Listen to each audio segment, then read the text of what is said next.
Good afternoon, everyone. Thank you for your patience. We truly appreciate it here on the AVA team. Before we begin, I'll share a couple of the procedural things before we dive into our conversation today. So first off, the chat function has been disabled. So throughout the presentation, please use the Q&A function at the bottom of your screen to pose any questions to our speakers today. And we'll make time to discuss your questions in the Q&A portion at the end of the panel.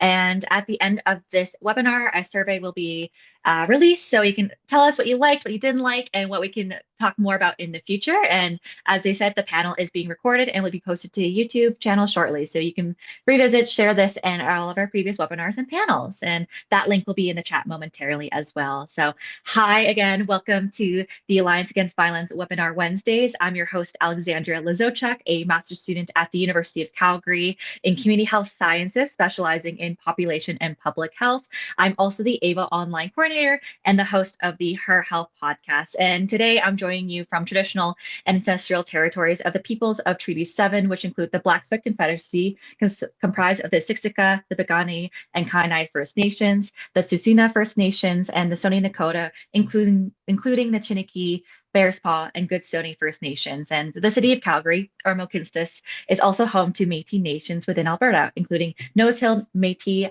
District 5 and Elbow Métis District 6. And on behalf of AVA, I really want to begin by acknowledging that on a national level, we encourage all Canadians and visitors to Canada to learn about the Indigenous peoples of the lands in which they live, work, visit, and become engaged allies together. And we as Canadians, in the spirit of truth and reconciliation, respect the self-determination of First Nations, Métis, and Inuit peoples, and their rights and responsibilities in cultures, languages, and the pursuit of wellness. I also want to mention that tomorrow is the International Day for Elimination of Violence Against Women and will mark day one of 16 days of activism. So I ask you, how are you taking action? Thank you for joining. The focus of today's panel is equity, diversity, inclusion, and accessibility, also commonly known as EDIA. And we will explore how EDIA principles can be integrated into organizational practices, research, and community engagement to foster meaningful change within the context of adversity and violence. And we are joined by such an incredible group of panelists who bring diverse perspectives and expertise. So we have Dr. Alia Dosani, Dr. Kendra Nixon, Alex Concannon, Stefan Kurapatovinsky, Carla Birch, and Jackie Gruber. I'll begin by inviting each panelist to introduce themselves, share their positionality statements, and allow them to have a chance to enter this space today. I don't see anyone on screen right now, so we're just going to start in order. Dr. Dasani, would you mind starting us off? Hi, everybody. I'm Dr. Alia Dosani. You can call me Alia. I am a professor in the School of Nursing and Midwifery at Mount Royal University, and also an adjunct associate professor in the Cummings School of Medicine at the University of Calgary. I'm entering this space as AVA's EDIA champion, as well as a racialized immigrant who has experienced much racism in both my personal and professional life. And I just wanted to preface that at the outset. Thank you. Dr. Kendra Nixon, do you mind going next? Sure, not at all. Hi, everyone. My name is Kendra Nixon. My pronouns are she and her. I am a professor in the Faculty of Social Work at the University of Manitoba. I'm located on Treaty 1 territory, coming you from my home today in East St. Paul, Manitoba. I am a white, educated woman of privilege, and I'll talk a little bit more about my positionality and how I see that influencing and informing the work that I do at Resolve. And I'm looking forward to this conversation today, and thank you for inviting me. Thank you so much for joining us today. I can't wait to discuss more. Alex Concannon, can you start us off again? Hi, everyone. My name's Alex. I use he, they pronouns. I'm a white settler living and working on Treaty 7. I'm also a registered nurse and a first-year PhD student in the Faculty of Nursing at the University of Calgary. I've been an RN for about 4 years, with most of my time during that period spent in mental health and crisis intervention. And I've worked a lot with individuals and families experiencing the effects of psychosocial and structural adversity. My doctoral work looks at parent-child relationships and how really safe, supportive, and nurturing relationships can buffer the effects of adversity, especially biological embedding. And I also want to really acknowledge and come to this space with the recognition that I have a ton of privilege as a white educated man working within both academic and healthcare systems. I continually try to listen, reflect on the responsibilities attached to my position, and to be accountable for how I show up in all of these spaces. Thank you. Thank you so much for entering the space with us, Alex. I truly appreciate it. Next, I have Stefan. Hi everyone, my name's Stefan. I go by he, him pronouns. I am currently in my last year of my doctoral year, so my research is focused on maternal child health as well, looking at sort of intergenerational mechanisms, but I'm incredibly interested in gender-based violence and intimate partner violence, especially among sexual and gender minorities. I am a cis gay white able man, so I'm very privileged as well. And as I'm recently being appointed one of the sexual and gender minority champions in AVA, I gotta like admit that I'm a gay man. So although I'm speaking on behalf of other identity groups within that sort of sphere, I can't necessarily say that I've had that lived experience. So I'll try my best to represent it, but just wanted to put that out there as well.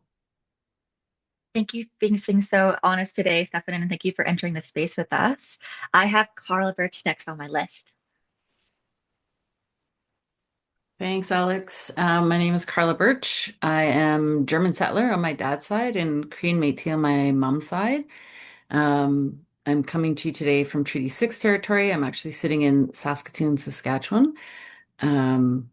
I am a cisgender female. I use the pronouns she, her. I belong to the queer community, and I know that I'm privileged in that I'm able-bodied, educated, and a light-skinned Indigenous person. And I'm joining today as another one of AVA's EDIA champions, and really happy to be a part of this conversation. Thank you. Thank you so much, Carla. Thank you for entering the space and getting to introduce yourself to everyone. Last but certainly not least, I have Jackie if they don't mind introducing themselves. Hi everyone, my name's Jackie Gruber. My pronouns are she and her, and I'm coming to you today. I'm located currently on the original lands of the Anishinaabeg, in Innuwak and Sininnuwak, Dakota, Yoda, and Dene, and on the national homeland, Red River Métis. So coming from Winnipeg, Manitoba. I'm a partner, a daughter, a sister, a dog mother, and currently the director of professionalism at Rady Faculty of Health Sciences. With respect to my disclosures, I'm a feminist. I'm also second generation to Canada of Jewish descent. I'm also acknowledge my own privilege as a white cisgendered heterosexual woman, and I identify as a person with a disability. I did return to school in my late 40s to pursue my master's degree, specifically focusing on how medical learners handle mistreatment with people in power over them and how their social location and identity play a role in their response. So this topic is near and dear to my heart, and I'm here today as an EDIA champion for AVA as well. So thank you for having me. Thank you so much, Jackie, for sharing your positionality, sharing your identity, and entering this space with us. I'm very excited to dive into the conversation that we have today. So I want to make sure that everyone's good to go forward with our first question. So I wanted to ask that we often see EDIA principles in organizational and institutional policies, and how do we move effectively from policies on paper to ensuring that these principles are deeply embedded into day-to-day practice, service delivery, and our research? And Alia, do you mind starting us off?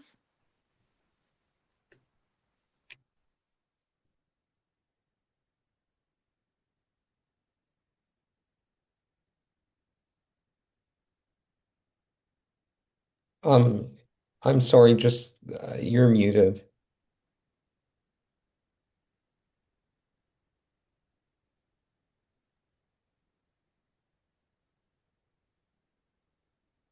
Is that better? Yes, yes, we can hear you now. Thank you. I thought I had unmuted myself and then it said the host had muted me. My apologies. Sorry, I was trying to unmute you. Sorry. That's okay. That's okay. Okay, so let's take it from the top. So, Alexandra, I think this question is a really important one. And I think the key word that you used in your question, deeply, how are the principles deeply embedded, is really important because that really will set the stage for how we uncover how we might want to make sure that these policies actually arrive in a way that we see them. I think I've got some some good suggestions. The first being translating high-level principles into operational standards. And the reason why this is important is because people need to understand what EDIA means for their daily work. And some of the things in terms of actions that institutions can work towards are creating practice guidelines in terms of hiring, services, reviewing, program design, developing checklists, workflows, and scripts that incorporate EDIA steps. For example, unbiased hiring rubrics, inclusive language guidelines, accommodation protocols. And these things are really important because if EDIA expectations aren't embedded into regular workflow, they're perceived as optional, right? And we see that all the time. Another thing I think organizations can do is build accountability structures, not just aspirational statements. Accountability means clarity on who does what, when, and how progress is assessed. One way to do this is defining roles and responsibilities very clearly. Another way is to incorporate EDIA metrics into performance reviews, and making sure that all reporting is transparent of progress. And this matters a lot because what we measure is actually what gets done. So I've got a few more, but I just want to get a sense of how much time I have, Alex. Yeah, you have a couple more minutes. Go ahead. Okay, I'm good to go. Okay. Yeah. So the third is to resource the work properly. So making sure that you've got funding and personnel who have knowledge and expertise on EDIA, allocating time and workloads for EDIA tasks such as training, consultation, and community engagement, and offering central support such as toolkits, coaching sessions, facilitation, and templates. And the reason why this is important is because people can't just do EDIA on top of everything else. There has to be a way in which you embed it into the daily work environment. Another one is creating mechanisms for community and participant voice. So things like establishing advisory groups, co-designing methods, incorporating feedback loops in all of your work is really important. And the reason why this is important is because solutions are stronger and more equitable when designed with and not for communities. One of the things that I think is really important is to normalize reflexivity and ethical tension, especially in research and service delivery. Reflexivity helps to identify unintended power imbalances. How this is done is by requiring reflexive statements in research protocols and service design, building in pause points during projects to ask who benefits, who is burdened, and who is missing. And finally, you can use structured decision-making tools to surface individual biases. This matters because EDIA is not just a checklist, it's a mindset. I've got a couple more. Sustain leadership commitment with visible actions. And this is all about organizational culture. So organizational culture change fails without leadership modeling. So when leaders demonstrate EDIA principles in resource allocation, public statements, and decision rationale, staff watch what leaders do, not what they say. And so it's important to have that upfront leadership. Aligning structural incentives, people shift behavior when the system reinforces EDIA. So things like updating HR policies, promotion guidelines, grant requirements, governance structures, making sure EDIA considerations are incorporated into budgeting, risk assessments, and strategic decisions. This is important because EDIA becomes a part of the way we do things and not just an add-on. And that's basically all I have for that. Thank you for being so in depth and giving both like structural action items in which we actually deeply integrate EDI practices into our service delivery and research and going forward, but as well as yes, in organizational fields to be we are showcasing leaderships that EDIA is important to everyone, and it's how we act is really important. I think I have Carla to talk a little bit more next, but you had so many examples, so I really appreciate you going in depth about that. Yeah, thanks. I appreciate the answer as well. And I just have a little bit more to add, I think, and build on what you've already shared. Maybe it feels a little bit more high level, but certainly dear to how I show up in the work. And so for me, moving, EDIA ideas and principles from paper to practice requires building a culture where healthy relationship skills are the norm, where they're demanded and we're considering, and working at preventing harm before it occurs. We need to move from, in my opinion, from more of a compliance-based approach to a relations-based approach, making these goals as important as other outcomes in the agency or the work. Embedded into performance reviews, outcomes, promotions, all the behavioral-based goals and not just theoretical goals like policy creation. We need to foster, teach, promote, and reward behavior we want to see, not just punish what we don't want to see. Building relational capacity instead of, waiting for something to happen and then addressing it. And I've done a lot of work. A lot of my work currently is centered in gender-based violence areas. And so a lot of what I do in that space is a culture of consent. And I think it really applies here as well. I would argue that we've rarely been able to rely on systems or institutions to be people-centered. And I think about building a consent culture, which is based in equity and care instead of hierarchy and power over, is really important. We need leadership models that aim to share and co-create power instead of wield it. And we also can't assume that anyone has had training or opportunities or even experienced healthy relationships. Capitalism, which we live under, was not designed for healthy relationships. And so if people have not learned or experienced what a healthy relationship is, they don't know how to practice it or the benefits of it. And so for me, this really builds on Bell Hook's idea of living a love ethic. And I just want to quote a little bit of her words.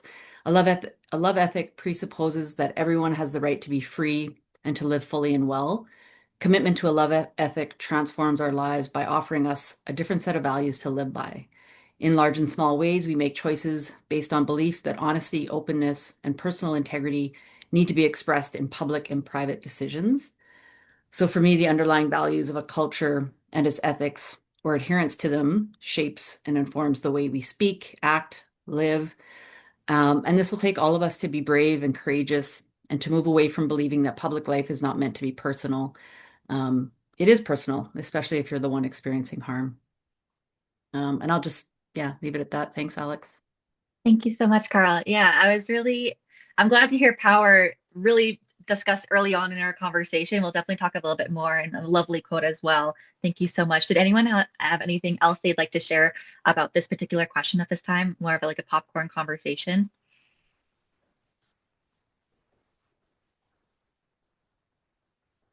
Give it a few seconds. If not, I will go to the second question. Thank you again for starting us off. I truly appreciate it. So what I have for our second question is, how does your identity and lived experience as a member of a historically, systemically, or persistently marginalized, equity-deserving group, or as an ally, influence your current work addressing violence and adversity? So I'd love to hear your thoughts, Alex, on this question. Thank you. My identity and my lived experience as a queer man shape my work as a registered nurse and my work now as a doctoral student. I'm part of a profession and a discipline that's gendered, and that's made me attentive to who feels welcome in nursing and who doesn't, and who feels welcome in our health and social care systems and who doesn't. And it's one of the primary reasons I pursued graduate training, because I became fascinated by this intersections of mental health and identity, and especially sex and gender. And I really wanted to better contribute at scale to equity in a system where disparities in sex and gender, but also culture, socioeconomic status, disability, and many other social dimensions remain quite entrenched. And I really think that nursing offers a lot of meaningful career opportunities and pathways, but they're clearly not very accessible to everybody. And as an aspiring clinician scientist, I hope to change that through mentorship and advocacy and work like this. I think that's part of my responsibility. And working in mental health has also really underscored how the social, political, and structural determinants of health shape people's experiences in their lives. Like aspects like stigma, poverty, violence, austerity is a huge one right now. Um, this really shapes people's experiences of care. And I see how stigma and bias get embedded into documentation and diagnostics, the language that I use, my colleagues use, that we use in our systems, and whether that's in notes, sort of conversations, handovers, but also in documentation, that can shape how somebody's treated for years in our systems. And there's big implications there in terms of safety and trust. And I also grapple with how carceral much of our mental health system is under the Mental Health Act. In many ways, nurses are sort of agents of the state in enforcing these carceral practices like involuntary admissions and other practices that really restrict people's autonomy. And for people who might have experiences of trauma, institutionalization, or criminalization, that can really echo earlier experiences. And this has been come to the forefront recently in sort of my sphere with the prospect of this compassionate intervention legislation, which expands kind of the scope of involuntary treatment. And I really do have a lot of concerns about how the sort of the role of nurses in implementing it, and how we're going to be questioning how it's interfacing sort of with people's support, and dignity and safety, and whether we're reinforcing inequities, quite frankly. And I think that all of this, reflecting on that, all that in building this question, I just think a lot about relationality, and sort of how I think about what people kind of quote unquote need, and really questioning sort of established norms, and recognizing power dynamics and inequities. Thank you. Thank you so much, Alex. Yeah, I really appreciate how you talked about structures that contribute to health outcomes, and more often than not, negative health outcomes. So the structures that you mentioned, like economics, I believe you mentioned, policies, and of course the social hierarchies that like individuals experience, such as racism, will lead to health disparities, especially if we focus on the social determinants of health. So I really appreciate you having that lens and talking about that today as a RN, as a postdoctoral student. I appreciate you talking about that. I really appreciate it.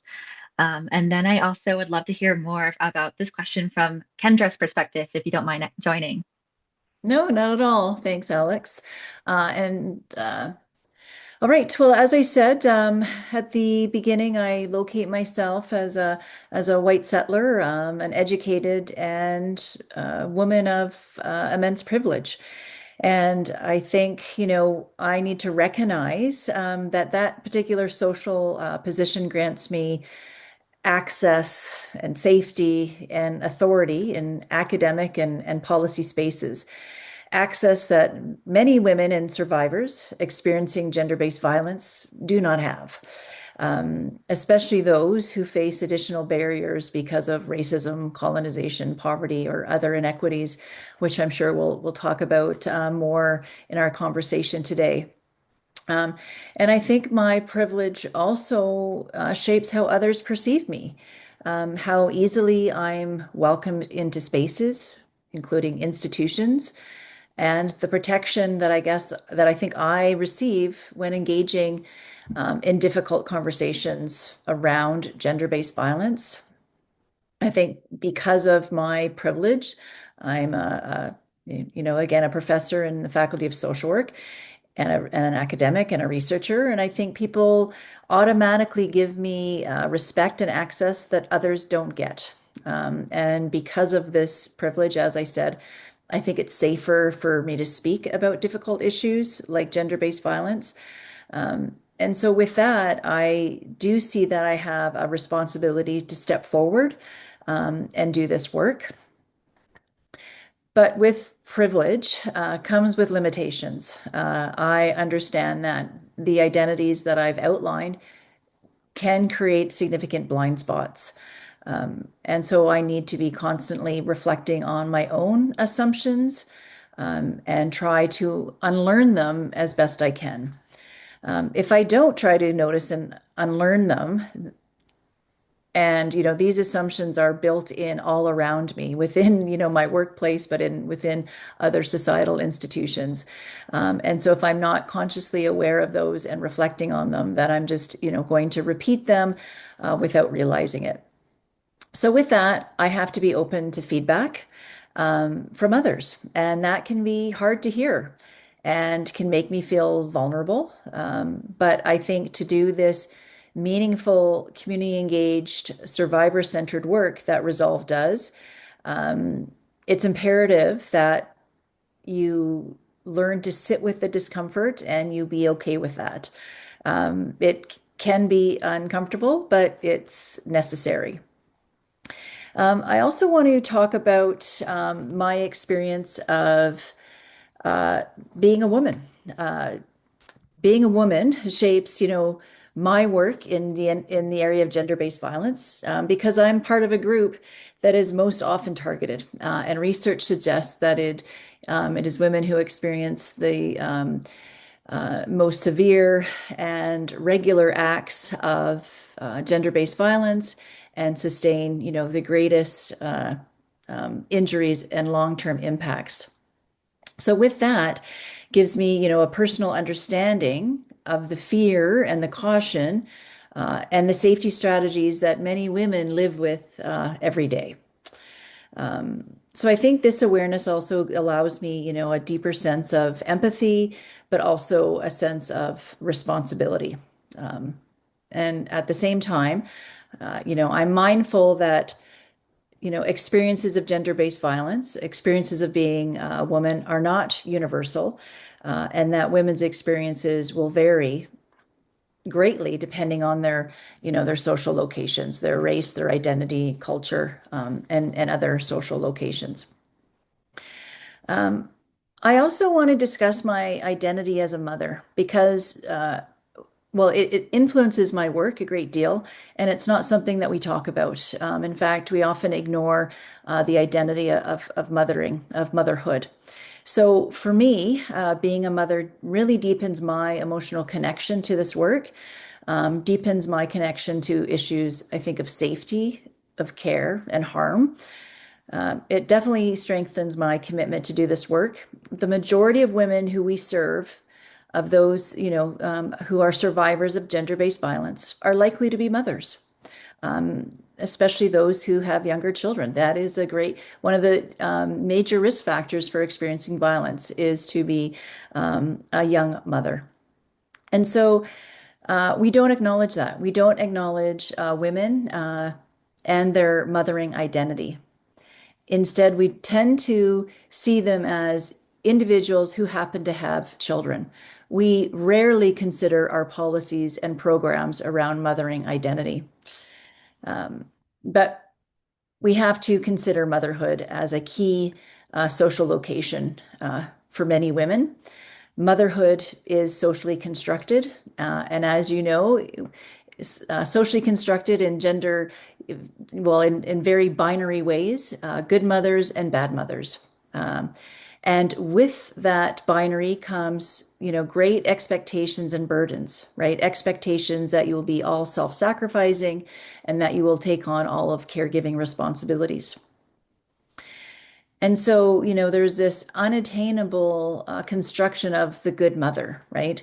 And for many of the women that we serve and a lot of the work that I do, those women in particular, women who experience domestic violence, intimate partner violence, gender-based violence, they are often constructed as bad mothers, right? If they, they don't think about their children, right? So they choose their partner over the children. They decide not to leave, which means they can't care and protect their children.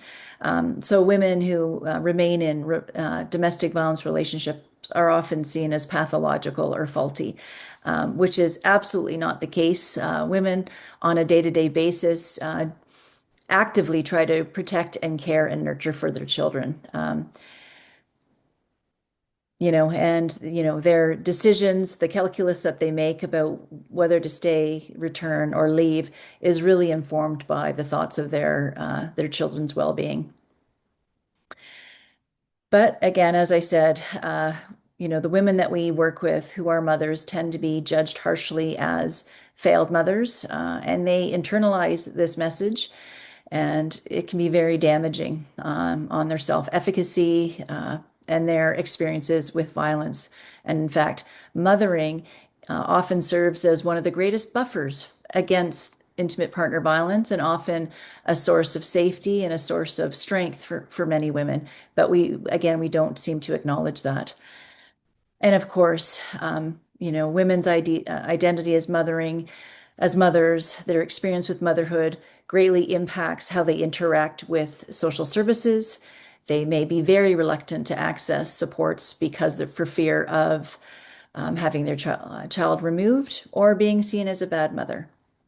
So I think all of these different identities shape the work that I do. It informs my lens and my limitations. I think it reminds me that I am not speaking for survivors, especially and other women, especially those who have different experiences than my own, right?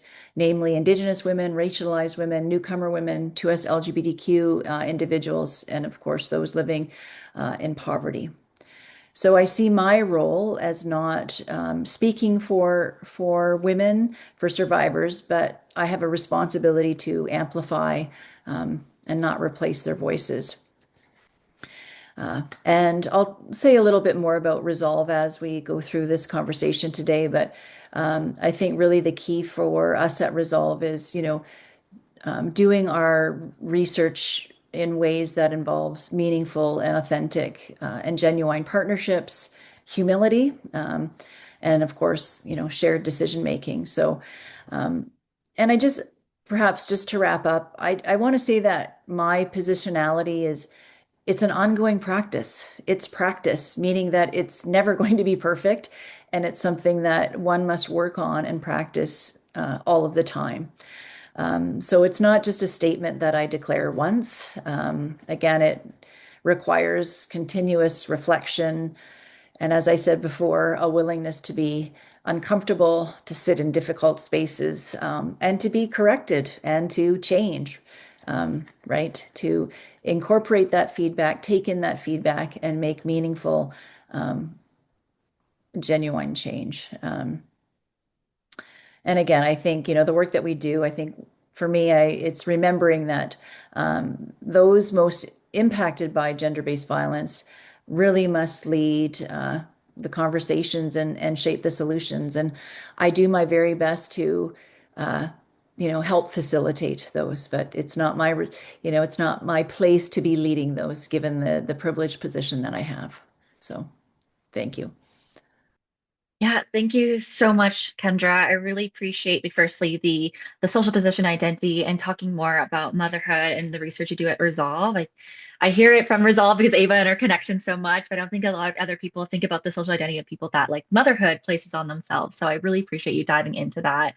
You and Alex have done a fabulous job of maybe offhandedly answering the question of why we should care about the conversation we're having today. As it's like, I think it's our responsibility to improve the health of our patients, our families, our communities. And I think we have to embrace these concrete solutions to the not just merely acknowledging the problem that comes with violence, gender-based violence, and adversity. So I really appreciate you both speaking about those two today. I really, really appreciate it. We'll move on to the third question. I don't want to cut anybody off, but just looking for sake of time. So equity requires understanding and addressing structural and systemic barriers.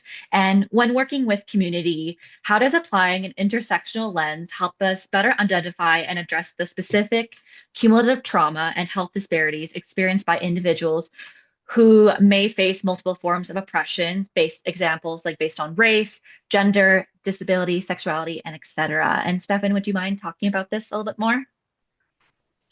Yeah, absolutely. I did want to briefly touch on just sort of what Kendra and Alex were talking about, if possible. Just in this fact that as you kind of enter this work and you start working with different groups that maybe you don't necessarily identify with or have not had that much exposure working alongside, it can be a bit scary because if you're very empathetic or a nice person, you're undoubtedly going to offend people as you're working through this and learning. And I think it can sway a lot of people away from sometimes doing this work because it does require a lot of self-reflection, as Kendra you were alluding to. And again, it can be quite scary because yeah, you can really hurt or offend people along the way, but it's part of the practice and just self-reflecting and trying your best not to and learning from that is incredibly important. But anyways, going back to intersectionality, it's a very complex topic, and I don't even know if I'm necessarily the right person to be describing it, but just to kind of briefly define it, it was coined by an individual named Kimberly Crenshaw in 1989, and it sort of refers to this idea that individuals have a few different identities and, whether it's ethnicity, sexual orientation, educational attainment, but that all of these identities cannot be examined separately as sort of being oppressed. They kind of are looked at collectively and really influence how we sort of navigate society. So the term was sort of coined in 1989 when referring to Black women and sort of anti-discrimination laws, because what they were seeing, what this person was seeing was that often Black individuals were referring to Black men and women were referring to white women, and Black women have a unique experience. So that was kind of being overlooked when discussing sort of anti-discrimination laws. So it's really important to sort of look at all these identities at the same time. Also, this is not to like blame the individuals who have these different identities, but rather to illuminate the various social and political forces that they have to navigate within society to um, be successful within different settings or to attain higher quality healthcare, for example. So again, not to blame them, but rather to illuminate these oppressions that they continuously have to navigate. And it's rooted in, systemic, racism, discrimination, sexism, homophobia. So by using intersectionality theory, we can really sort of understand how resilience is being challenged among individuals to help inform health interventions and to reveal underlying features of socio-political climates that can be sort of changed to support these groups.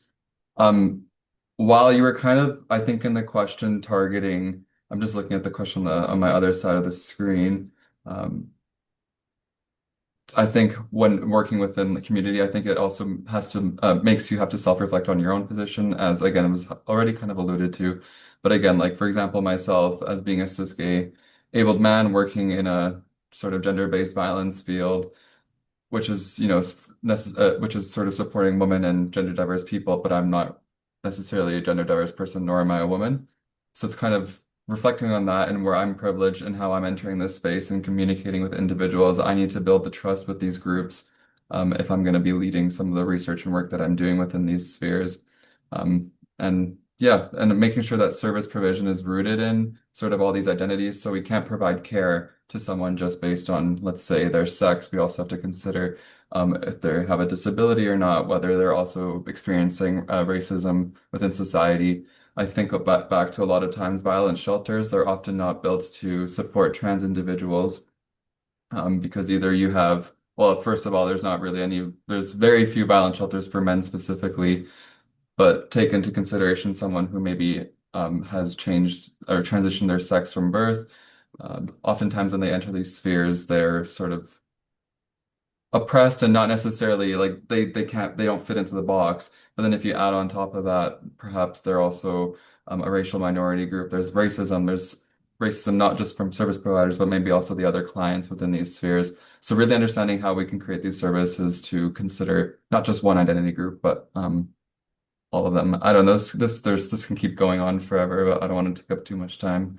And I'm sure other people might have more experience or expertise in intersectionality theory if they want to join in. But very complex and often not applied correctly within research or in settings. And actually, with that being said, it's kind of difficult to expect organizations or healthcare services to provide intersectional or support rooted in intersectionality theory when lots of the research and the work that's being done isn't rooted in it or isn't applied correctly. So we're not informing interventions through research, evidence-based practices that aren't actually, I don't know if that's making sense. If we're not doing the research with an intersectionality lens appropriately being used, how can we expect agencies to be applying evidence-informed practices that are actually rooted in intersectionality? Absolutely. I have some things to say, but I'll let there to be some air in case anyone wants to jump in at this time.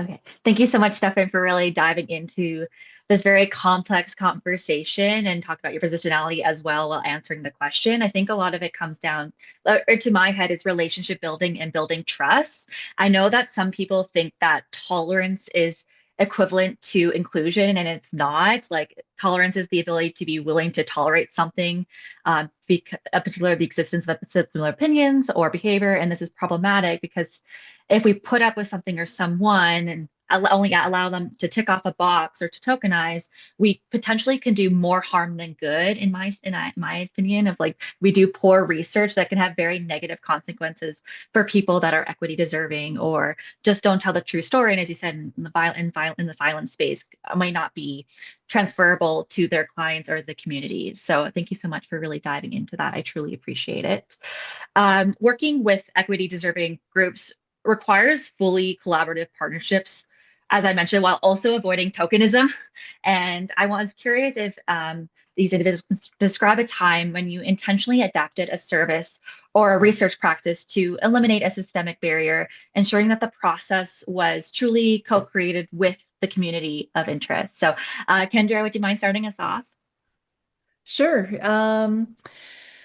So I guess, at Resolve, I'm not sure how much I need to say about Resolve because this is a kind of a Resolve event, and the AVA project is part of the Resolve network. So I'm assuming people have a strong background about Resolve, but Resolve is one of the 5 sister centers of excellence on gender-based violence research across the country.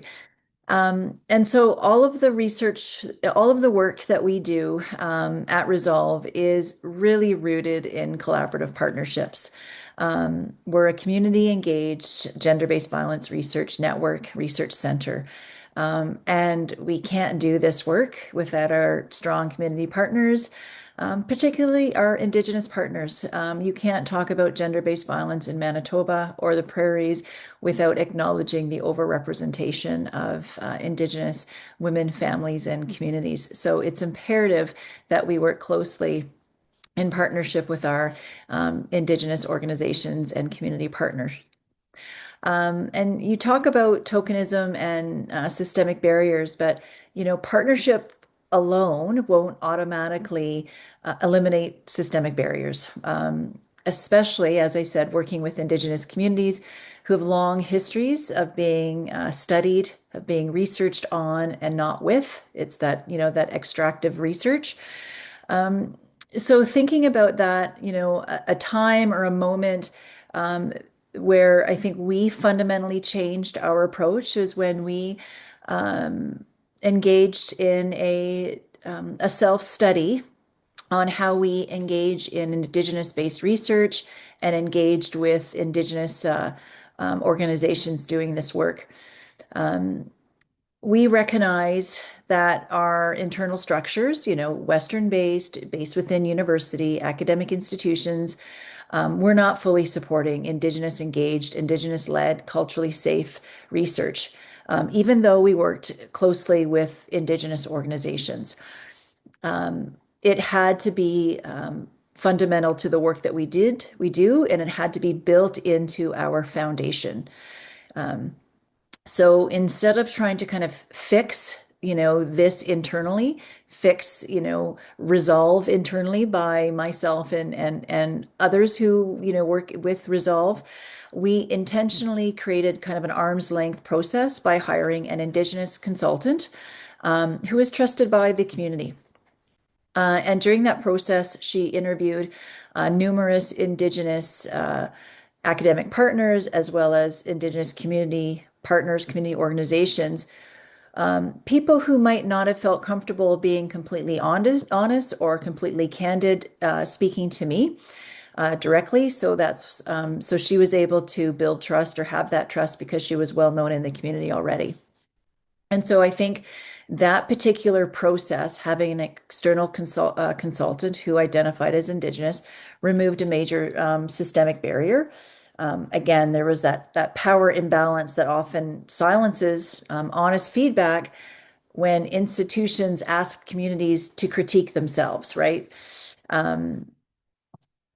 So, and I also think that, the findings and recommendations that we were able to develop alongside this consultant, and what she found was that they were genuinely community driven, right? Not shaped by what I or what others within Resolve Manitoba or the University of Manitoba had hoped for or expected to hear.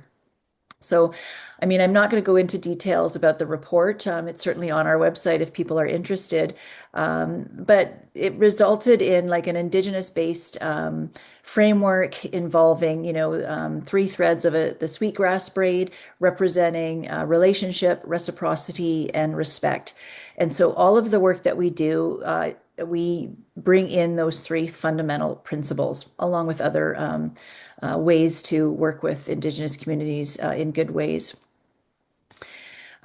So the resulting framework was created. It didn't end up being a report that just simply sat on the shelf. It provided a roadmap for us to do this work, which was co-created with our Indigenous partners, really to reshape how Resolve Manitoba operates.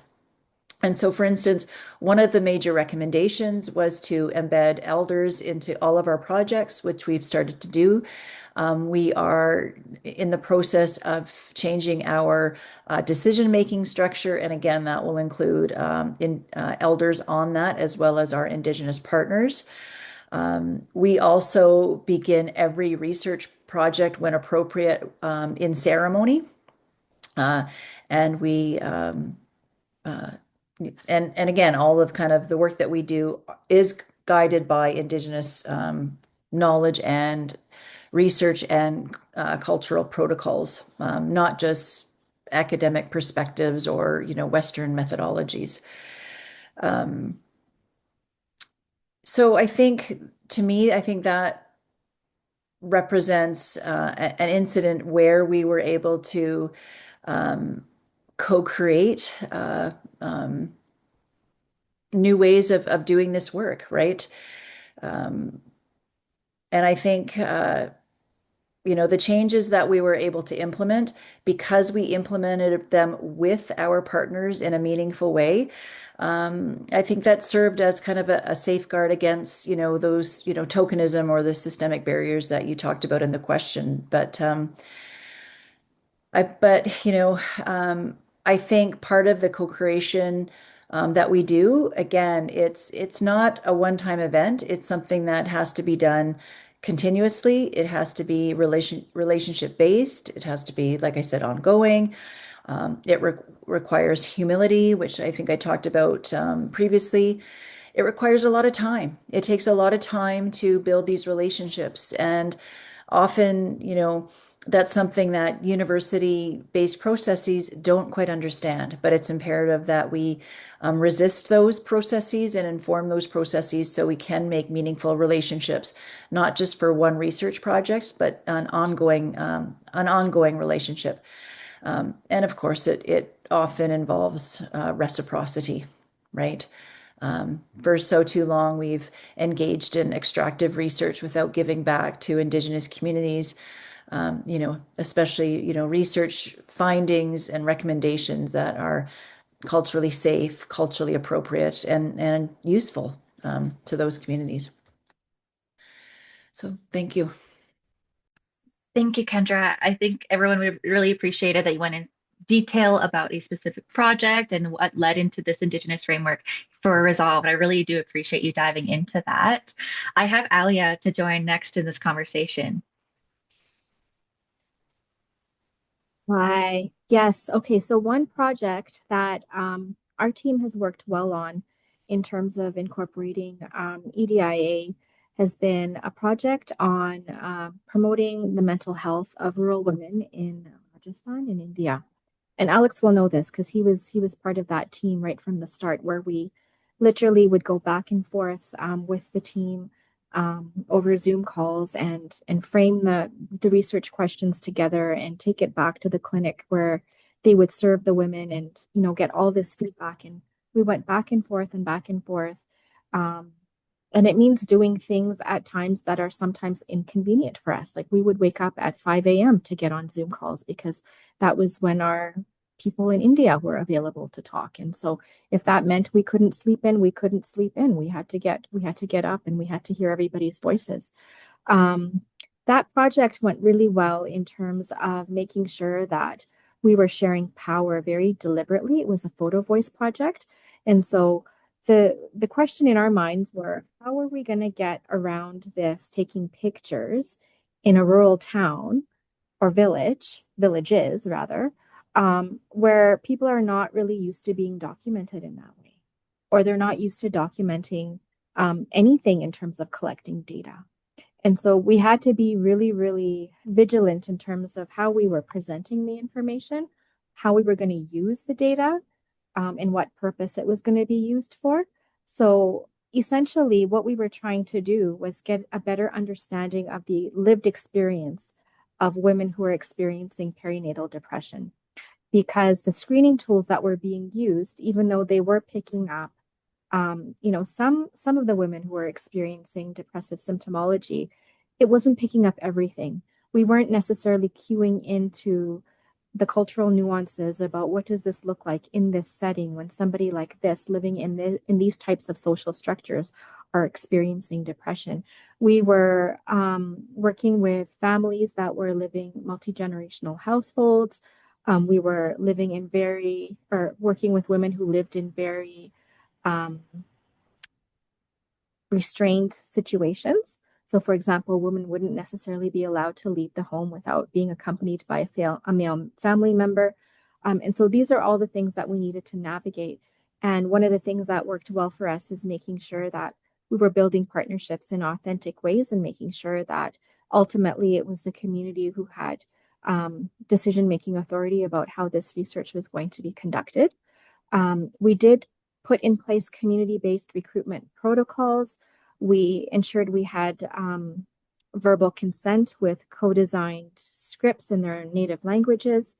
We had story-based assessment tools. Data collection was flexible, home-based. We also had a built-in care pathway, which I think Alex worked on extensively in terms of how do we move people through the system who identify with depressive symptomology, and how can we capture what it is they need in terms of their treatment pathways in a way that's meaningful. And so that's one way that we did it. We had to be very, very deliberate and made sure that we were prioritizing local voices over researcher voices. Thank you so much. I really appreciate you diving in. And I think something that kind of popped into my mind is that flawed designs or research designs and flawed tools may lead to flawed results that are not going to be limited the results. They miss people, they miss populations, and it's not going to be conclusive to like long-term effects or reproducibility or to make impact that really matters. So thank you for thank you so much for explaining your example, and I really appreciate it. Going next is that maybe we'll talk about EDI in the workplace. So it has to be considered at the workplace as well, and I don't think many people do. I'm curious, how does one foster an environment of respect, inclusivity, while holding individuals accountable for discriminatory behavior? Jackie, would you mind taking on this question? Certainly. Thank you so much for your question, Alex. So, in my work, fostering an environment of respect and inclusion requires balancing two commitments. So, I see one as creating psychological safety and also ensuring accountability when harm occurs. So, we need to acknowledge the harm that discrimination causes on not only an individual level, but also on a systemic level. So, my approach integrates trauma-informed practice with restorative justice principles while always prioritizing safety and autonomy of the person who has been harmed. So first, we focus on community building because if we can spend 80% of our time in dialogue, building community with each other, then only hopefully 20% needs to be spent on time with respect to responding to conflict or discrimination, as an example as well.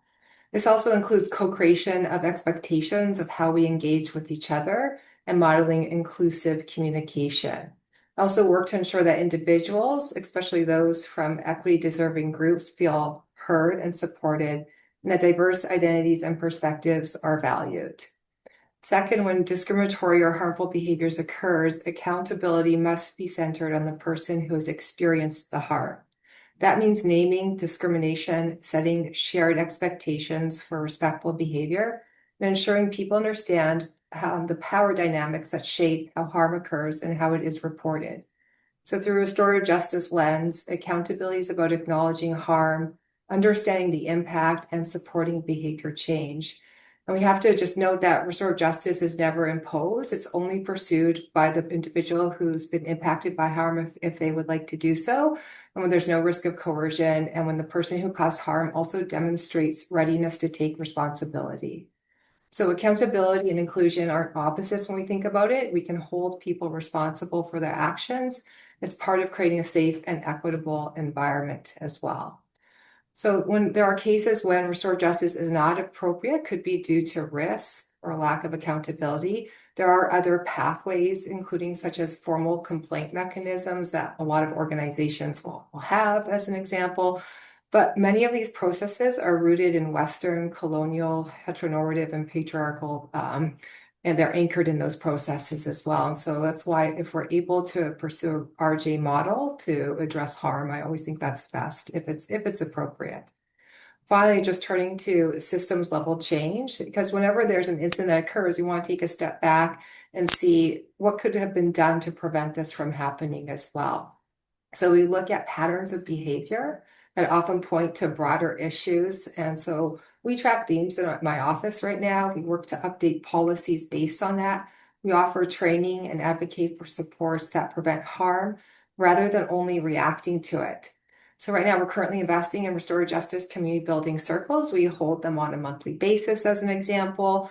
We also have anti-racism and sexual violence education and training. And usually after we get together with community to have training of this nature, we'll do a specific circle process to connect with people who've taken the training and just join with each other in community. We also look at bystander skills and clear, accessible reporting pathways because it can be so confusing sometimes. And people might feel that there's multiple offices to go to and report to, and you want to be trauma informed and ensure that the individual doesn't have to tell their story over and over and over again as well. We also have an anonymous reporting tool as well, so people can report instances of mistreatment or discrimination without their name attached to it. So overall, my approach is to build a culture where inclusion is expected and also reinforced, and where discriminatory behavior, whether that's intentional or not, because it's irrelevant, is addressed with clarity, empathy, and a commitment to learning and repair. Thank you.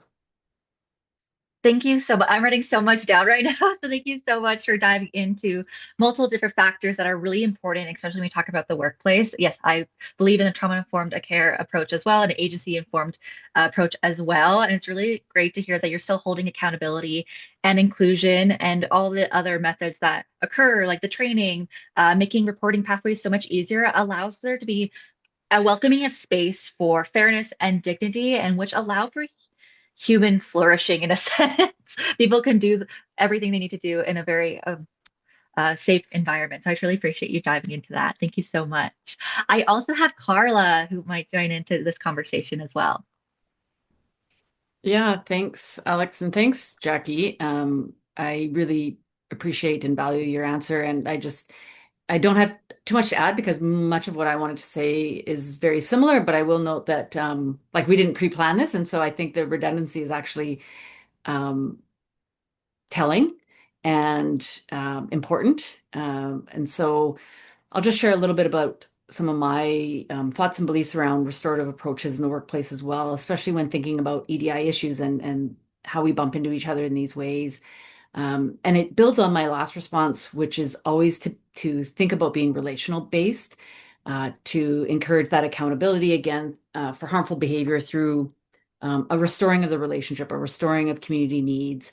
When harm occurs, being able to focus on the damage to the relationship in the community rather than just solely how to punish the offender or the person who's caused harm, I think is really, really important. So a relations-based approach is a long-term commitment to that cultural change, institutional change that we're hoping for. It moves us from, a place of, I guess, trying to live by rules to a place of living in an ecosystem of relationships that I think we need to focus on. So requires shifting from a punitive model to that restorative, where the primary goal is not necessarily punishment, but a desire to repair and learn from the harm, restore relationships. So instead on focusing on what rules were broken, we might ask, who's been harmed and what are their needs, instead of decision by only those with authority, which reinforces hierarchy and is in opposition to the consult culture and relational culture that I talked about. Restorative approaches empower those who have been harmed and encourage accountability from those who cause harm. And to do this, we have to humanize all parties and believe all people are worthy of respect and care. So restorative practices seek to rehumanize everyone involved by valuing everybody's perspectives and capacity for change, where both the harm and the one who caused harm are seen as full human beings capable of growth and reconciliation. This reduces the defensiveness that might show up and opens the door for genuine care and genuine listening. And of course, the caveat that Jackie offered, it's potentially not an option for all situations. And it's not easy, but I really feel like we have to move away from a system that's just built on a punishment model to one that has a shared commitment to continual growth. So, encouraging people to, instead of just defending the harm that they've created, to wanting to engage in a process of apologizing and taking ownership and learning from it.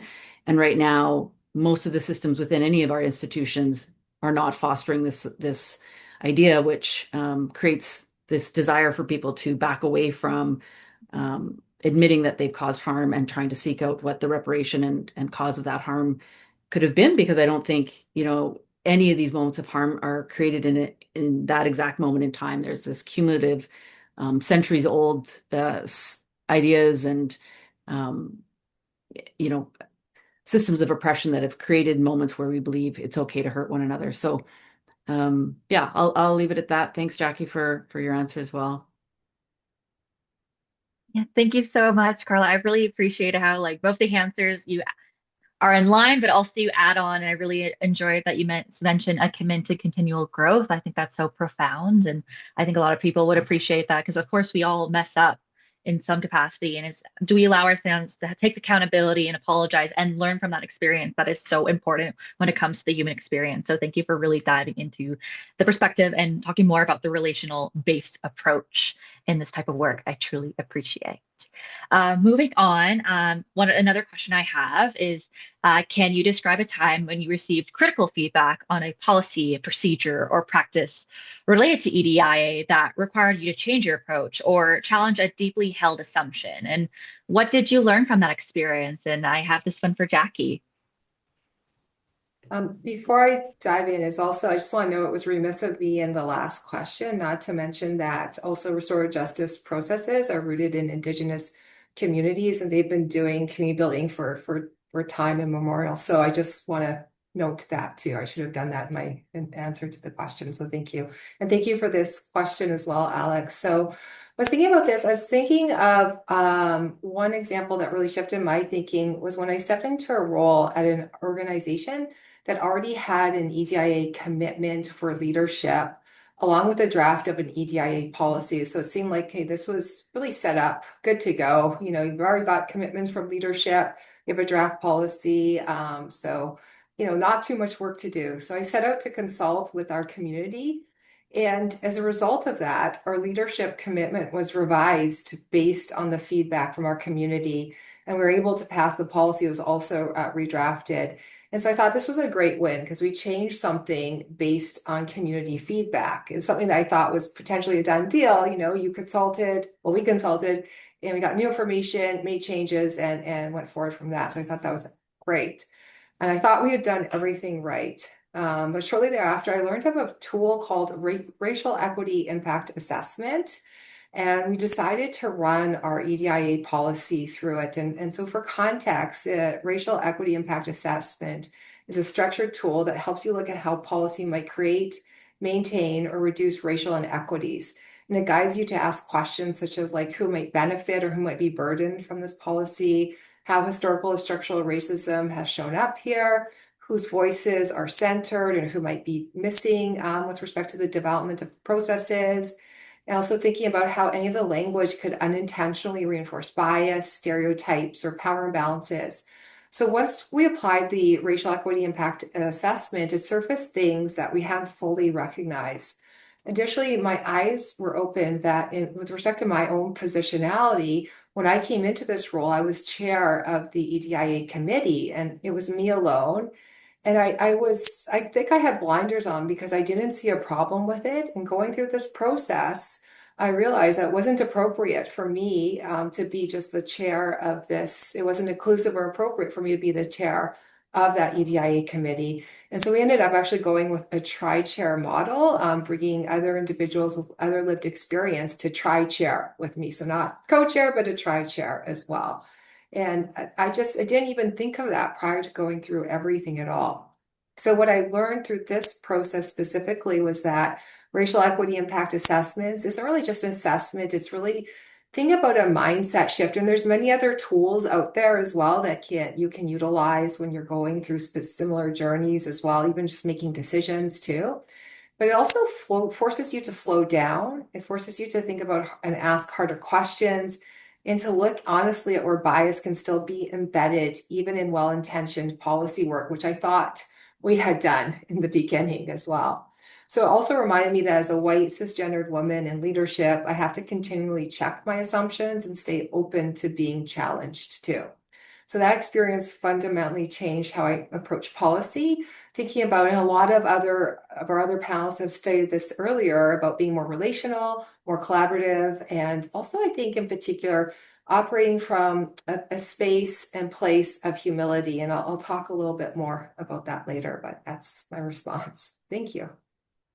Thank you so much, Jackie, for talking about that experience and what you've learned in mindset shift. I feel like a lot of people do appreciate that, and it happens more often than not. And we come from that place of humility. Even as a young researcher, I hear a lot of people talking about, "Oh, I didn't know about this mindset," or "Oh, I didn't account for this." And I really do. I think it's everyone is allowed to learn and grow and do better. So thank you for explaining that example. I really appreciate it. Um, I really want to talk about allyship. So this could be an interesting conversation for sure, is that a goal of allyship is to create action to change individual, institutional, and structural systems of inequity. And there is even an allyship framework in research to emphasize that being an authentic ally means sharing power and space with all partners while also remaining transparent and also avoiding tokenism. In the fields of violence and adversity, what does meaningful allyship look like to you? And furthermore, how can we encourage those in positions of power and privilege to take responsibility for implementing EDIA as a priority for culture change within their organization? So it's a loaded question. I'm going to start with Alia, if you don't mind. Thanks, Alexandria. I have a lot to say about this, but I'll try and limit. So I think the first question, the first part of your question, what does meaningful allyship look like in the context of violence and adversity? To start off with, I think it's really important to center the experiences of people who have lived through violence and adversity. So this can be something like creating seats at tables where decision making is happening to make sure that people with lived experience have equal authority and not just decorative seats. Respecting people's definitions of safety, harm, healing, and support, even when these challenge institutional norms. Compensating people fairly for their experience and expertise.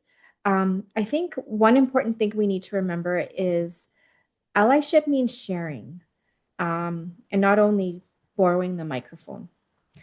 The second one, I think, is addressing power imbalances explicitly. And I know that some of my colleagues have already spoken to this point.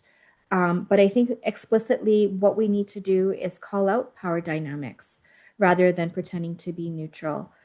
Examining one's own social privilege and how it shows up in our work. Making transparent how we make decisions and who benefits from our decisions.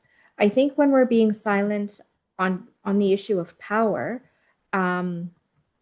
what you're doing is you're being complicit. You're not being neutral. Practicing reflexivity again is one thing that I had talked about previously. And this is about understanding where your attitudes, values, assumptions, beliefs, biases, and assumptions come from and their potential to cause harm to other people. I think seeking feedback from people about the impact that you have, not just your intentions, being willing to adjust your behavior and practices in response to that feedback, and remembering that being an ally is about not doing harm or trying to do less harm and creating more safety. Another thing is using your privilege strategically and not performatively. So, what helps me as a racialized person is if I have somebody who is an ally to me advocating in rooms where I'm not present or there are no racialized people, taking professional risks to challenge harmful norms and policies. And this does come with retaliation sometimes. This comes with harm sometimes. This comes with negative perceptions from others sometimes. But it's about, do you have the strength to deal with it? Redistributing opportunities. So, for example, if I have somebody who is in a difficult position than me, I will always offer them authorship, first authorship, if I'm writing a manuscript, or more visibility or more leadership roles. So the aim is solidarity, and I think we need to remember that. Committing to long-term systems work is another. So making sure that not only are we continuously learning, but we're also continuously unlearning, and making sure that what we're doing is moving us forward to the structural change that we'd like to see. And so we need to remember that in the fields of violence and adversity, trust is earned through consistency, transparency, and time. Now, on to the second part of your question. How do we encourage people in power and privilege to prioritize EDIA for culture change? One piece that I have worked on specifically is making sure that we are making EDI a part of an ethical professional requirement. So, for example, working with the Community Health Nurses of Canada, I had to lobby really, really hard to get the acknowledgement of racism to be included as a standard of practice for public health nurses across the country. It was a long and hard battle. And the way that it was incorporated wasn't how I had envisioned it to be incorporated, but it was there nonetheless. And so I took that small win, and then we moved forward in a different way. Building accountability mechanisms into leadership roles, I think, is really, really important. Harm can be done when you've got leaders that are not on board. You have to include metrics in leadership performance reviews. That's not always the case, but we have to make sure that we're speaking to that and advocating for that. We have to make sure that our leaders are equipped with skills and not just expectations. So role-specific EDIA training, for example, trauma-informed supervision, anti-oppressive management, inclusive recruitment strategies. All of these are things that a lot of people who are in leadership positions still need to learn. We need to elevate lived experts into leadership in governments. We don't see that happening as much as it ought to right now. We don't see people who have experiences in violence and adversity being positioned as leaders. They're often just being positioned as survivors. And I think that shift needs to happen in a lot of workplaces. And I'll point out one more thing. I think we need to demonstrate what the costs of inaction might be, right? So who are we burning out if we're not making changes? Whose reputation is being harmed, or are we risking our funding if we don't incorporate EDIA? So these are important questions that I think we need to circle back to, not just once, but a number of times, to make sure that A, we're not doing measurable harm, but we're also positioning leaders in ways that they can advocate for EDIA. Thank you so much for such a fulsome answer. I truly appreciate that you touched very different aspects of answering this question in the first part and the second. Thank you so much for diving in. I truly appreciate it. I wrote down lots of stuff, so I'll definitely be highlighting that in this as well. And so I have Kendra to speak to towards allyship as well. Sure. Thanks, Alex. Well, I think I'm going to be brief because Aaliyah talked a lot of the things that I wanted to talk about. And so, just so I'm not repetitive, I'll just maybe just give my brief answer. So for me, to me, meaningful allyship is not a position I label myself as an ally. It's something that I try to practice every day. I guess through action, as you know, Aaliyah talked about, showing up, right? Humility, as I talked about before, you need to do that constant reflective piece, and stepping back when you need to, and accountability, right?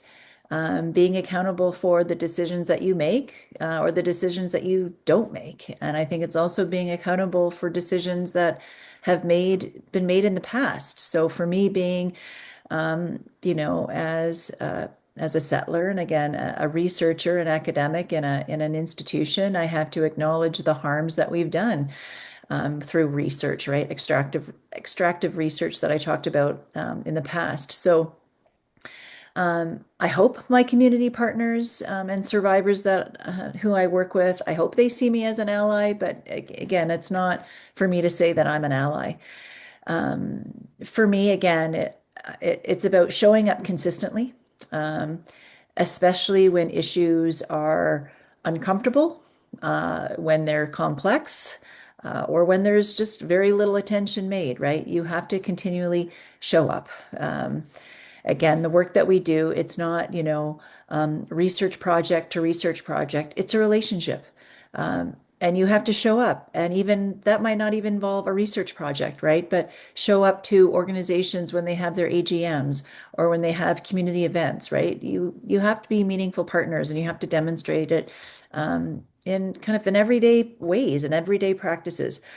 So I think, as I said, I think being an ally also means stepping back. Elia talked about sharing power. Well, it's also about giving up power, right? And listening to survivors and community organizations who hold that lived, cultural and kind of organizational expertise, right? And acknowledging and understanding that it is their experiences, their knowledge that must lead this work, right? And for a lot of academics, that can be uncomfortable. And so I think again, you have to be comfortable with being in discomfort at times. I see allyship as being inseparable from partnerships. Allyship is relational. It is ongoing. Again, it's practice, right? It's something that you need to do all the time. Um, I think that's all I think I really wanted to say. In terms of encouraging leadership, I think others have talked about this. Jackie and Carla also talked about this when they responded to their questions. So I think that we have to first acknowledge that people with power have the most responsibility, not the most discretion, to drive change, right? They are responsible for driving the change, for putting mechanisms in place to do that change. I think Aliyah and others have talked about kind of tangible or practical steps that we can embed allyship and EDIA principles, right? They talked about having governance structures. I talked about our Sweetgrass framework that we have now embedded into our foundation.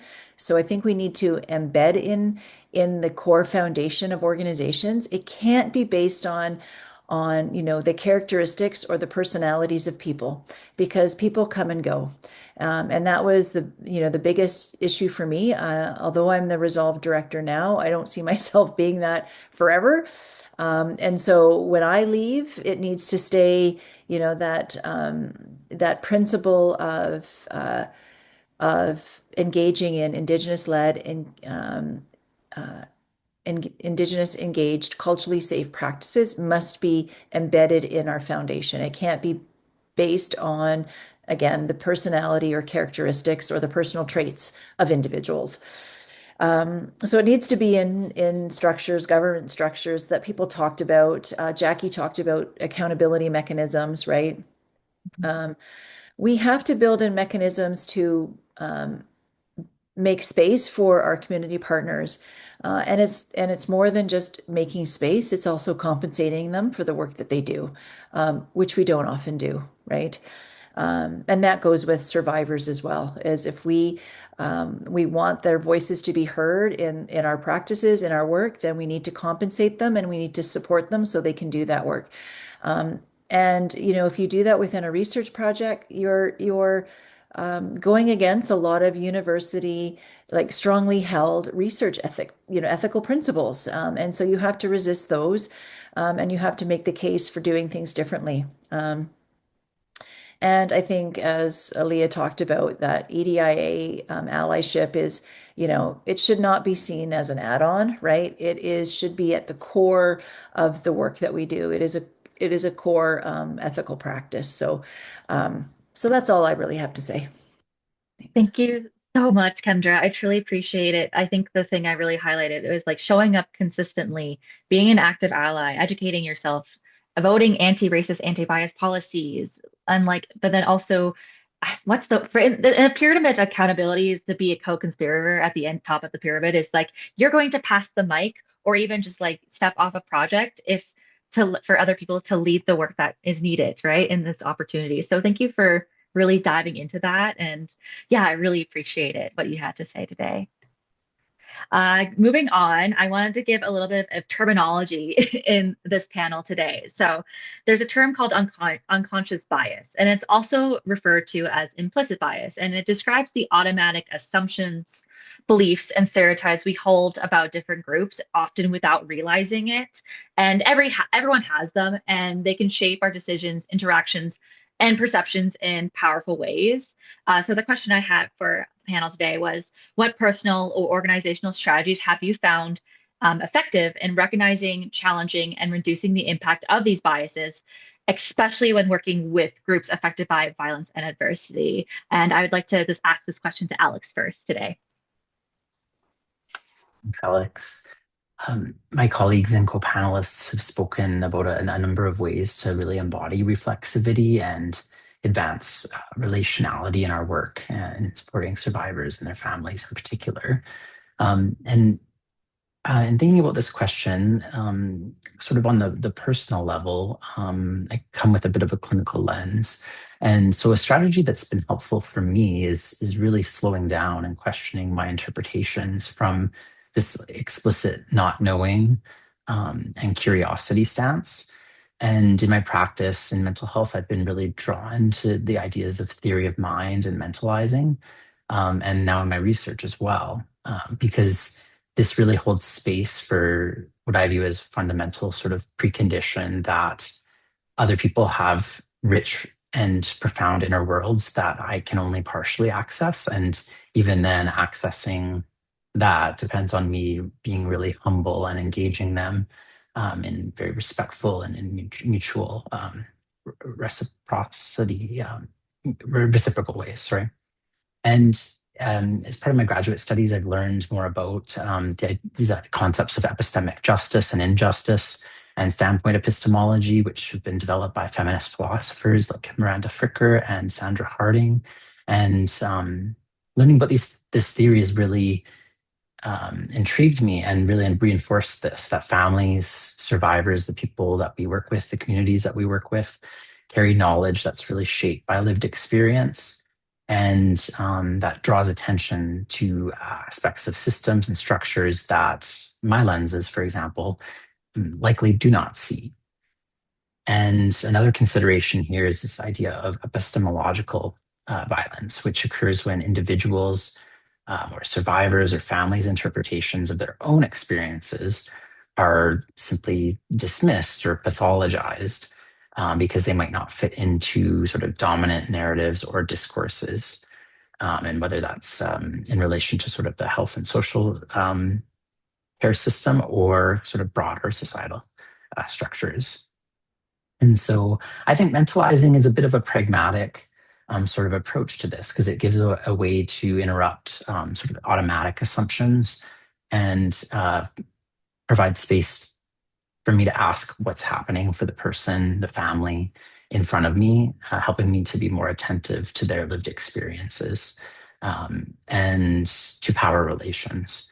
And so in my day-to-day practice, this looks like really consciously, intentionally giving people space to share their experiences and importantly, share what matters to them.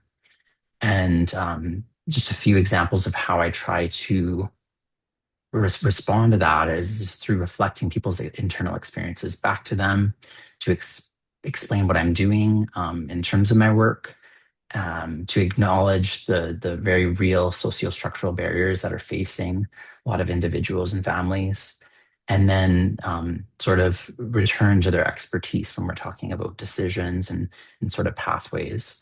And trauma and violence informed care really rest on foundations of safety, trust, choice, and empowerment. And individuals and families, survivors, really need clear signals that we're listening and that their knowledge of their lives is central. And so that's sort of on a personal level of sort of the processes that I've engaged in and found helpful. And at a systems level, my co-panelists have spoken to this as well. Bias really shows up in the routines and structures that we work within. Oftentimes, processes are built on sort of an intuition or familiarity of this idea of how we've always done it. And really, like that often just tends to re-entrench inequities. And some of my experiences have shown that more structured approaches that explicitly draw on an equity lens can help in challenging and attenuating the impacts of that. So I think that we need to ask questions, and these are questions that build on what my co-panelists have said, but questions like, who does this process privilege? Whose perspective shaped it? Who's excluded across domains of research, clinical work, policy work? These questions really matter because oftentimes systems sort of ask or even require us to act in ways that contradict trauma and violence informed practice.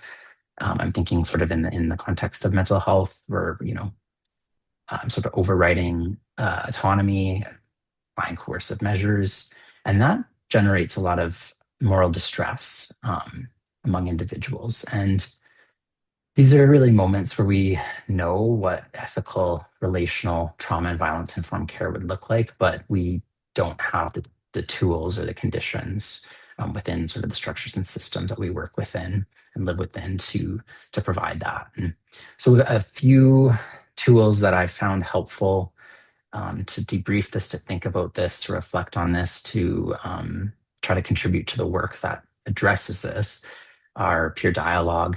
Mentorship's been really huge with this. And then partnerships in practice. So big one is communities of practice have been helpful in interpreting sort of situations that I found uncomfortable, challenging, validating when something feels ethically off. And again, to just provide space to process this distress and strategize ways forward. I think that fundamentally this is about building relationships with our colleagues where we can recognize and counter bias and sort of routinize and normalize that process into more ethical and relational work. Thank you.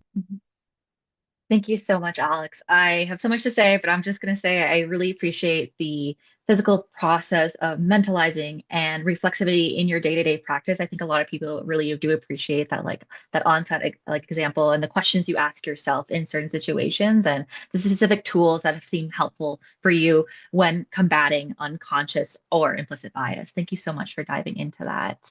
I also would like to ask this question to Jackie as well. Thank you. Thank you, Alex, for your responses. Mine are somewhat similar too. And I always like to start off thinking about how it's important to recognize that cognition factors such as implicit bias can operate in conjunction with structural pressure, structural racism, and how they don't operate in isolation. And so when you put these two powerful forces together, they can create real barriers that affect people's ability to access opportunities in many critical life domains, such as housing, education, criminal justice, and healthcare. And given with my role right now, I always like to focus specifically in healthcare, and that we know that there's so much research out there that speaks specifically to this with respect to the impact of health, particular and such as denial of treatment based on assumptions of use of substances, as an example, or intoxication, ignoring pain systems, treatment that's disrespectful, diminishing the individuals, longer wait times, as well, and fewer referrals. And I know in Manitoba specifically, with respect to the work that Dr. Marcia Anderson is leading, collecting race, ethnicity, and Indigenous identity when someone enters into emergency. And I think that's being spread out into other service sites as well. And so there's a report on that that people might want to access to. So I've learned that recognizing and reducing bias requires both individual and structural accountability, because in particular, when we think of years ago when I think back then it was more specifically known as EDI, that language has continuously evolved and changed. People were talking a lot about implicit association test and how that would almost solve everything. And I think it's important that we know what our biases are. So once we are aware of what they are, then we're also responsible to combat it as well. But we can all just work individually on our biases till the cows come home. But if we don't look at the structures that support it, we're going to also get nowhere. So it's important that we understand our biases, we raise awareness of them, we use best practices, focus on equitable processes that are clear and transparent. I'm going to just start a little bit more on the individual portion before I go systemically, though. So again, I'll start with the first place from my perspective is to start with humility. I want to be teachable. I'm a human being. I'm going to make mistakes, and I want to be able to make sure that I see feedback as a gift that it is. So really start where you are and have the humility to learn how to do better, really one step at a time.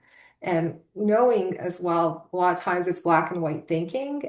So if I have biases, then I must be bad, but we can have biases that fly in the face of our explicitly held beliefs. And that's why it can be so confusing sometimes too.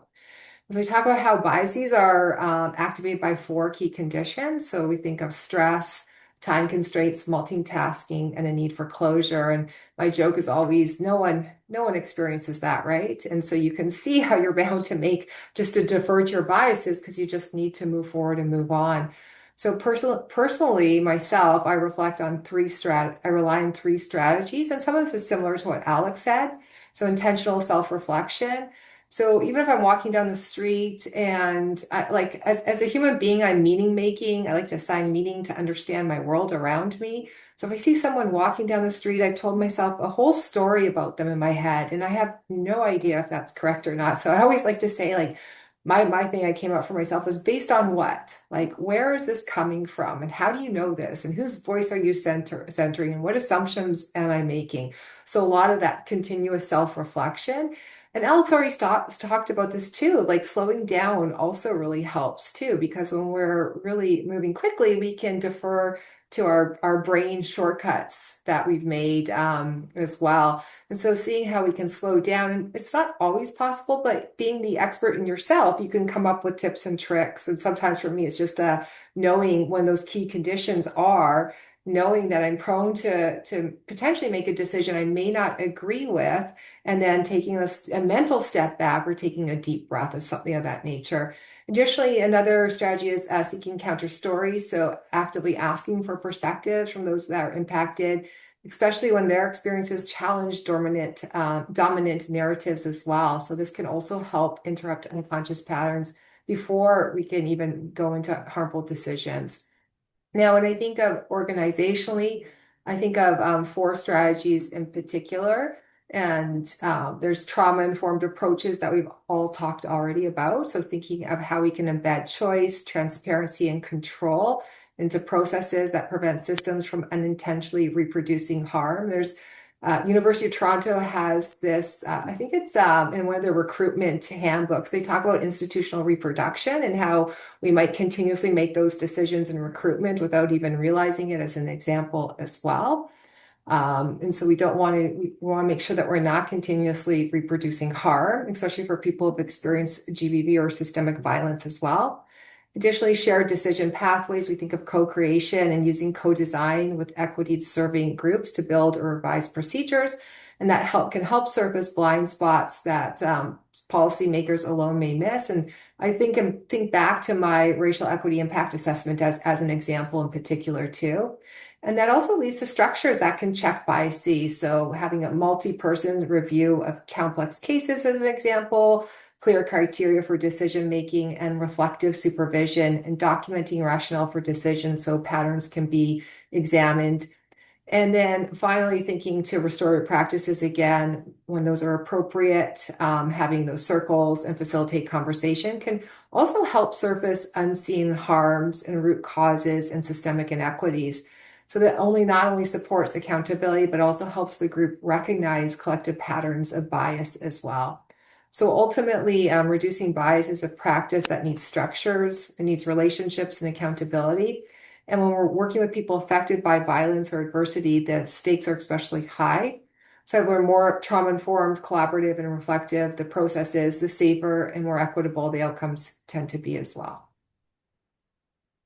Thank you so much, Jackie. I think from the very start, I truly appreciated that you referred to humility as like a feedback is a gift. And I think a lot of people, especially I think I feel it really, my brain is rewired by that statement of like, yes, it's really important to get feedback when it comes to these conversations and to be held accountability, but also find ways in which you can improve and be better for next time. And then I really did appreciate the three strategies of self-reflection, slowing down, and seeking counter stories when we talk about unconscious or implicit bias. I truly appreciate what you had to say today. It's so powerful. And we're going to lead to our last question. So, in academic context, it's considered best practice to integrate EDIA through every stage of the research project, from the research question, from design, participant recruitment, such as who is being studied and why, to data analysis and sharing the findings. This approach has helped ensure that research outcomes fairly benefit the communities most affected and improve the reproducibility of findings and reduce bias. With that in mind, I'm curious, in nonprofit and social service environments or spaces, why is this environment such a critical space for advancing EDIA? And I'd like to ask Stefan to start with this question. Sure. I'll try to keep it short just for the sake of time. And just to state again, like I've worked at a group home, but for like 1 year. So I've done a bit of like, I guess you would call that frontline work. But as other than that, most of the stuff I've done is research. So I'm kind of behind the computer doing data analysis. So that's kind of my lived experience with that. But I think honestly, throughout this whole like past hour and a half, I think we've really alluded to why it's super important to include EDIA concept within service provision. But of course, these are the services and frontline staff sort of that are providing direct support to those experiencing oppressions, adversities, suboptimal health. So they really have the capacity to transform their lives and to promote quality of life. But the key thing here is when I talk about transforming lives, you can both transform these lives positively or negatively. And I think that's really important to take home because services that ignore sort of the unique experiences or identities of people can really like exacerbate conditions or maybe further incur harm. And we see that quite often within certain racialized minority groups or sexual and gender minority groups, if they're not tailored to maybe consider these different identities that they have. So yeah, it can really while it can have a lot of positive impacts for certain groups, it can also incur a lot of negative impacts. And it's important to note that oftentimes these services have been developed to either support cis heterosexual white men or women, and they're often in, I guess, men in higher positions of power, and then women following that when they're cis heterosexual white abled. So we really need to shift sort of how these services are being tailored to um, which requires not only specifically the resources that are being provided, but the services, the organizational behaviors, and the perspectives that are sort of held within that organization. Also, organizations that maybe aren't necessarily publicly health funded. So let's say health hospitals or EDs might have more flexibility in applying or introducing EDIA concepts within their organizations as opposed to ones that are maybe more directly like government oversought. So just kind of considering that. But yeah, it's really important because, of course, these people are seeking support most likely for experiences that are causing them harm, and whether it's due to oppression or discrimination or whether from family, from the community, it's important to provide them the care that they need. Personally, thank you so much for diving into this stuff, and I truly appreciate it. It's so important to, yeah, the services are tailored and think about all these different factors when we talk about EDIA in these specific nonprofit and social service environments. I really appreciate it. Yeah, I want to end off with a quote, which I love talking about EDI about, is that from Verna Myers, that diversity is being invited to the party, inclusion is being asked to dance, and belonging is dancing like no one's watching. And in this field, true belonging happens when an organization or research fully engages each person's potential, where innovation thrives and diverse perspectives, beliefs, and values are genuinely integrated. So I just wanted to end off with that. Thank you so much, everybody, for joining this panel today.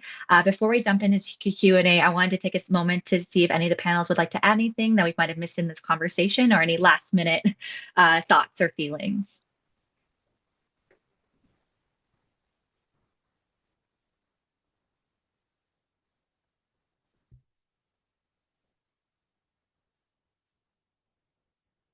Okay, thank you so much, panelists. I want to give you a round of applause. Thank you so much for diving into that. I'm going to allow Jason to ask the questions that might popped up in the Q&A because I can't see them right now.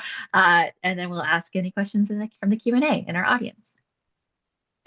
Thank you. I'd like to take this opportunity to thank everyone for your very insightful responses for this panel discussion on EDIA.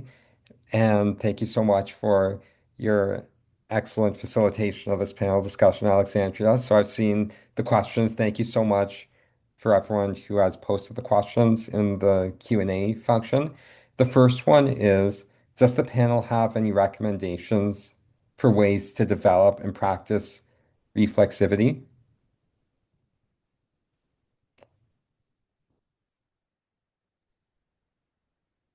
I mean, I think one thing that's not necessarily maybe associated specifically with research is like I do meditate twice a day, and I think just sitting in the thoughts and just the experiences you've had throughout the day, whether it's research related, or not, I guess I'm focusing on research because that's what I do. But undoubtedly, you end up sort of reflecting on what's kind of happened in your life and what your behaviors and what you've said and what you've done has impacted the people in your lives and vice versa.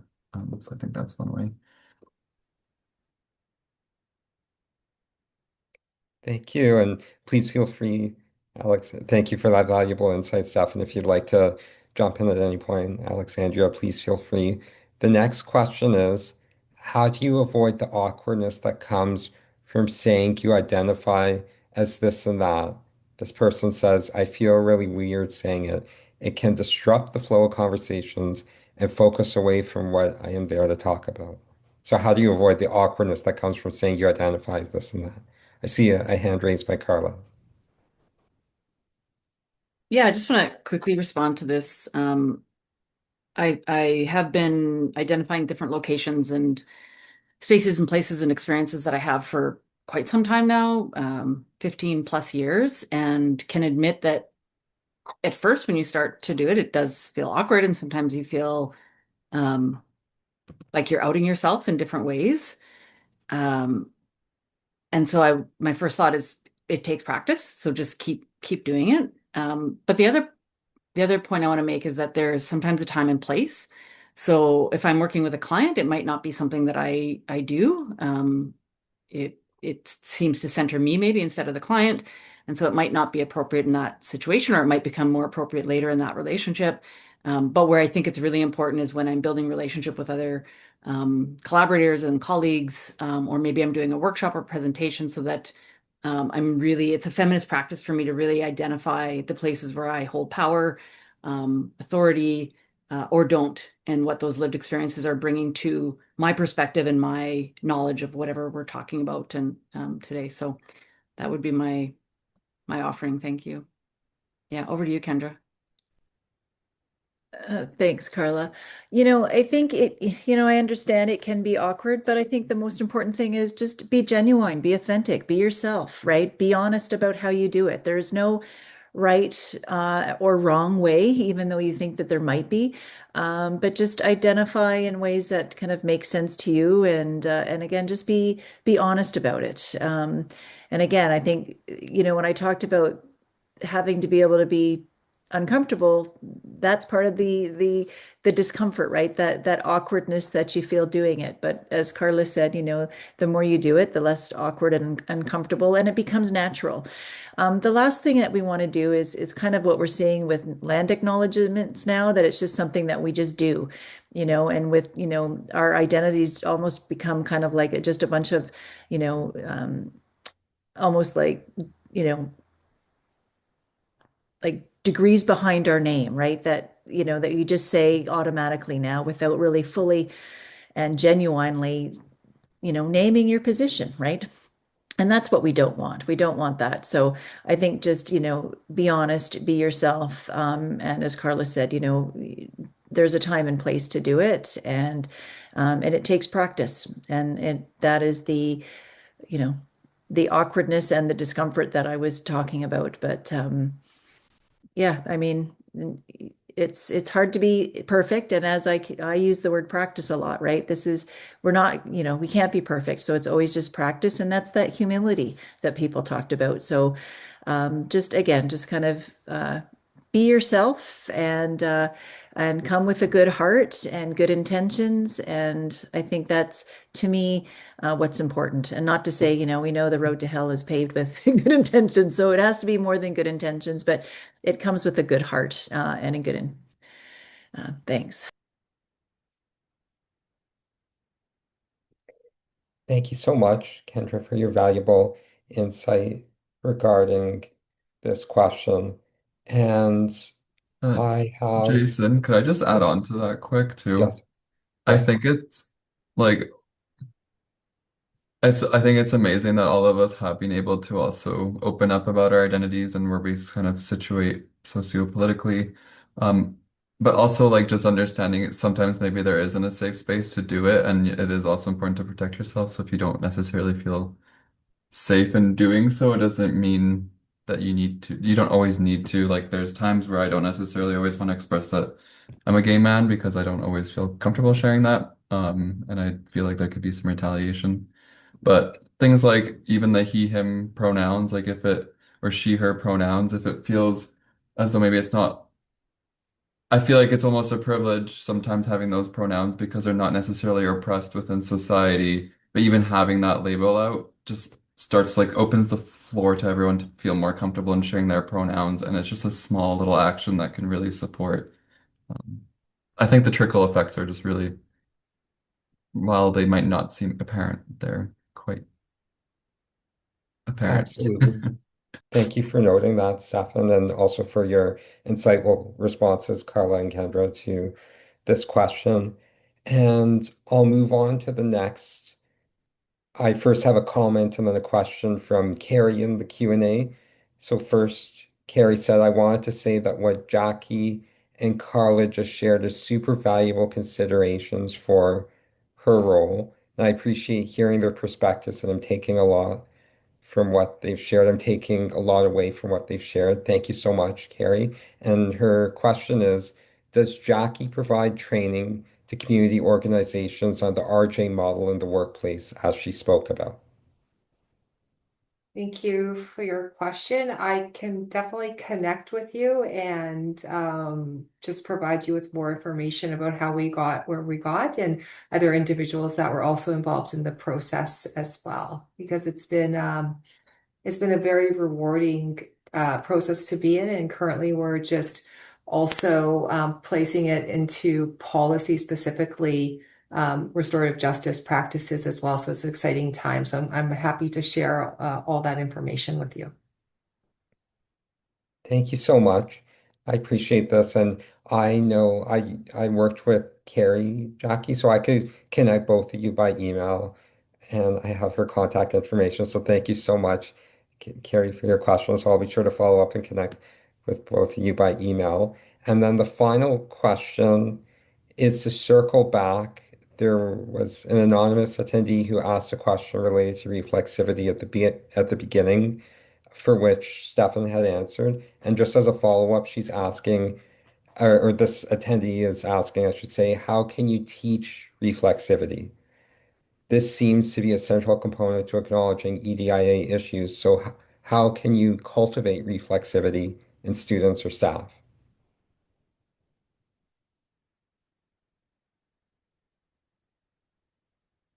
So overall, how can you teach reflexivity and cultivate reflexivity in students and staff members is the question.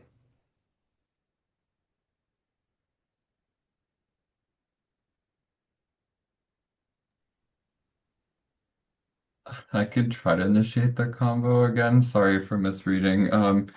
But I think the biggest part is talking openly. Like that sounds like a simple answer, but just having those conversations that flow.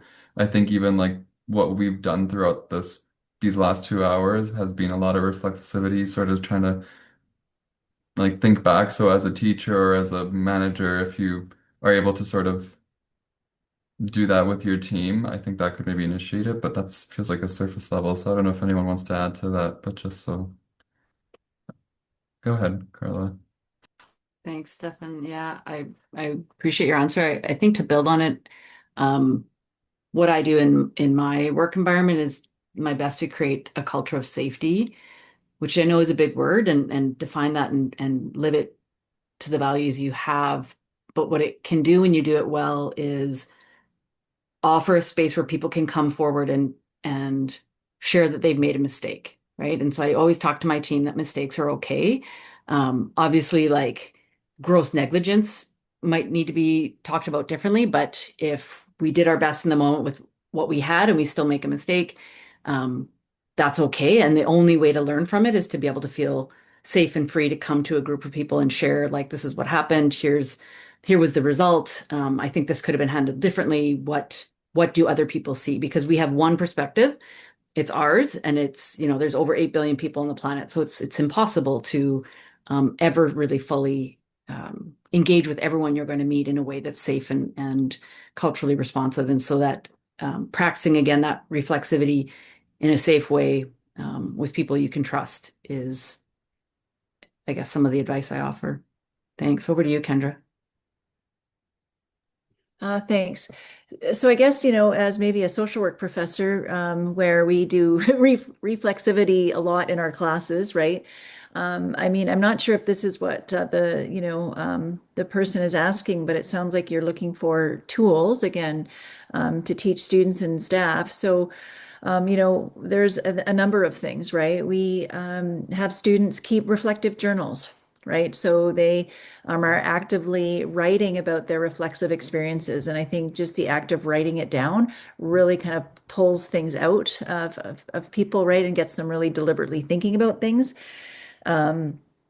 Oftentimes we'll have students who are in placements and we'll ask them to reflect on a critical incident or an issue that happened in their placement, right? Or it could be a volunteer experience or whatnot, right? So they can really kind of be reflexive of why they did something. How were they feeling at the time? How could they have done something differently, right? So those kind of things.